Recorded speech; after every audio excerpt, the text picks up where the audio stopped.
Welcome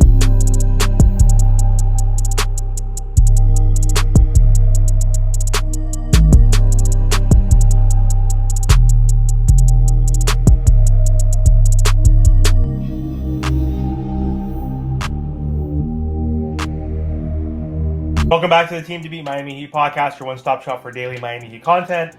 Today we're going to talk about a trade target that the Miami Heat should go after, who I think makes a ton of sense for this roster. And this Miami Heat team looks good early on in the season, but they are missing a piece. And I think that player that they should be going after is no surprise to Heat fans. That's Daniel Gafford. So the Dallas Mavericks big man apparently is on the trade block. The rumors are swirling that he might be available and that the Dallas Mavericks are shopping him.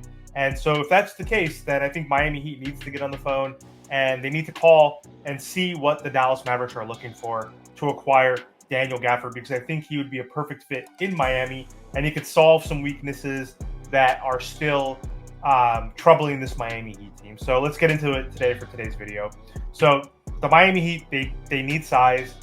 Even though Erik Spoelstra doesn't play and utilize his big men like other coaches, we still need size. We need rebounding. We need rim protection. Those are big areas that we need support in. And it's been the same story for the last couple of years. When Bam goes to the bench or slides to the floor, the Miami Heat have trouble rebounding. There's no true physicality. There's no defense. His plus minus is ridiculous. When Bam is not playing, literally the other team starts to play a lot better. So Miami is going to face bigger teams in the East and in the West, and specifically in the playoffs when you're playing against the New York Knicks, the Cavs, and other teams. They have size, and even the Orlando Magic and the Miami Heat have been giving up second chance opportunities so many points through that. They've been struggling to contain interior scoring.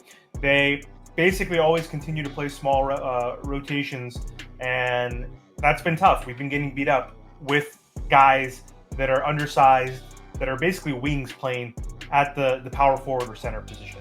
The Miami Heat, they do have a lob threat with Bam and Kalel, but why not add another lob threat? Like, they don't have a true shot blocker coming off the bench outside of Kalel Ware, honestly, because Kalel is definitely a better rim protector than Bam Adebayo, especially in his last 8 games. So he's been amazing. But adding another third big would be great, because Jovic has not been great this year, and he doesn't operate as a big. He's a 6'11" guard, essentially. So why adding Gafford would be huge.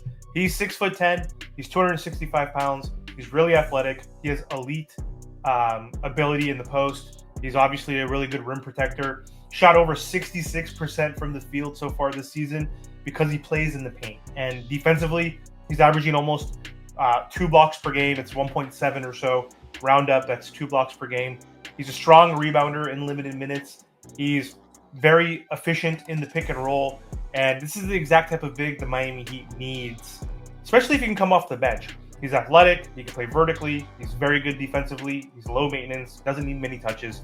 And he is someone that would be great coming off the bench, assuming that Bam Adebayo and Kalel Ware continue to hopefully start together. Gafford, I guess, would be perfect in Spo's system because of that ability to protect the rim. Erik Spoelstra loves switching and aggressive help rotations.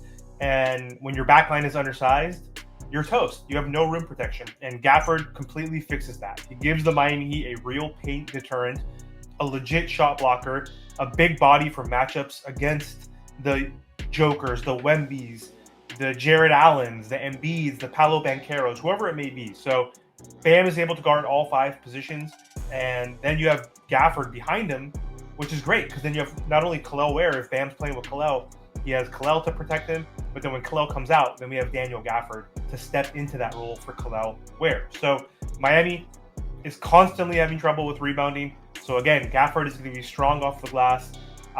He's someone, again, who could score for you in the paint, in the dunker spot. I think he is going to be a good fit for this Miami Heat team. The Miami Heat have been doing way less pick and rolls this season as well, but imagine him with Tyler Hero, with Norm Powell, with Davion Mitchell. He's an elite pick and roll finisher at the rim, and I think he would be a really good fit for this Miami Heat team. And again, he's low maintenance. and he's someone that would fit into this Miami Heat's roster, to this culture. Bam and Gafford frontcourt could be very interesting.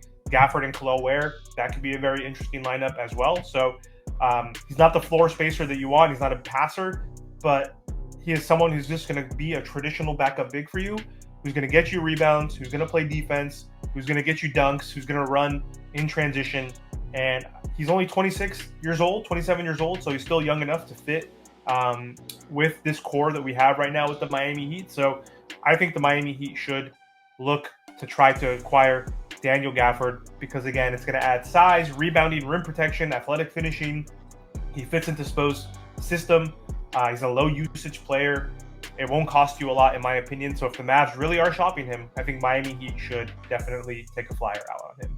So let me know what you think. Do you think Gafford would be a good fit for the Miami Heat? What package are you guys willing to give up? Make sure to like the video, subscribe, and join the conversation. We're dropping Miami Heat content all season long. Thank you for your support.